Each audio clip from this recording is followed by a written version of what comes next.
markets moves continue. And right now what we're seeing is a bit of a build-up on M&M as well ahead of numbers. That's the next big one on the Nifty that will be reporting.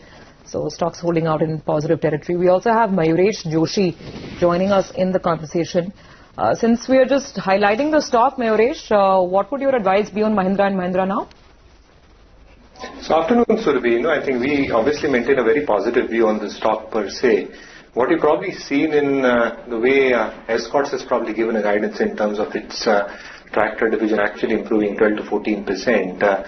M&M will substantially also have its market share gains towards the farm equipment solution business. So its tractor side of the business should probably do well, specifically in the second half. And again, I think the UV side of the business, which has probably struggled with expectations that there will be remodeled versions coming out and expectations of a platform coming out as well. I think there are expectations of strong volume growth probably coming on this front as well.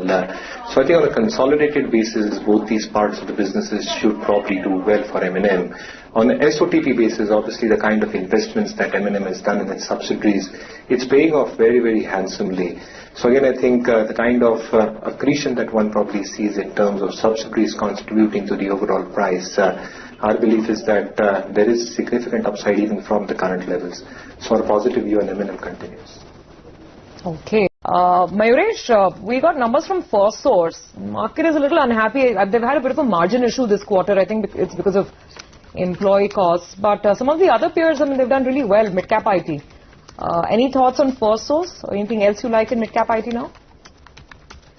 So Surabhi, again, I think you're right. I think on the operating front, it was a little bit of a miss in terms of what the expectations on the street were and what the company actually delivered. And to a large element, I think a lot of mid-cap IT companies have delivered a very good set of numbers, case in point being NIT Technologies, for example, and there have been some amount of expectations mismatch. So again, I think the wage hikes, you've probably seen some element eat into EBIT and EBITDA margins for a lot of these companies. But again, digital investments have been quite substantial, and the kind of client wins that these companies have probably got, I think that holds them in good stead, both in terms of the digital revenues as well as the kind of revenue accretion in constant currency terms that one normally looks at. Within the largest space, again, I think BFSI actually holding up, and again, I think the trends there appear far more positive, and so do trends on retail, manufacturing, healthcare, life sciences.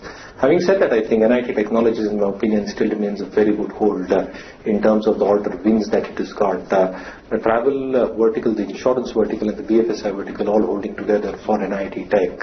Valuations might be a little bit stretched, but our sense is that the whole recommendation continues. And I know bottom-up approach within this space, nuclear software is one of my old favorites.